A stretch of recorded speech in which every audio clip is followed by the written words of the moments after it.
కుంభమేళాలో 60 కోట్ల మంది భక్తుల పవిత్ర స్నానాలు. యోగి సర్కార్ అధికారిక ప్రకటన.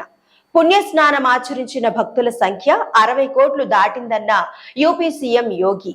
మహాకుంభమేళా శక్తిని ప్రపంచం మొత్తం కీర్తిస్తోందన్న ముఖ్యమంత్రి. ఇది ఇష్టం లేని కొందరు అప్రఖ్యాతి పాలు చేసేందుకు ప్రయత్నిస్తున్నారని ఆగ్రహం.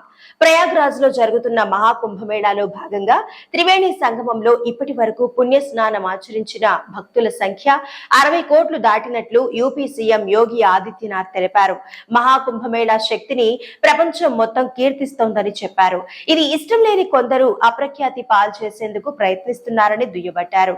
మహాశివరాత్రి నాటికి 60 కోట్ల మంది పవిత్ర స్నానాలు ఆచరిస్తారని ముందు అనుకున్నట్లు యోగి తెలిపారు. కానీ దానికి ముందే అంచనాలకు మించి భక్తులు హాజరయ్యారని పేర్కొన్నారు. కాగా గత నెల 13న ప్రారంభమైన ఆ ఆధ్యాత్మిక కార్యక్రమం మరో 4 రోజులు మాత్రమే జరగనుంది. దీంతో భక్తులు పెద్ద సంఖ్యలో తరలి వెడుతున్నారు. ఇక ఆఖరి రోజైన మహాశివరాత్రి 26న నాడు ఇంకా భారీ మొత్తంలో భక్తులు వస్తారని యూపీ అధికారులు అంచనా వేస్తున్నారు.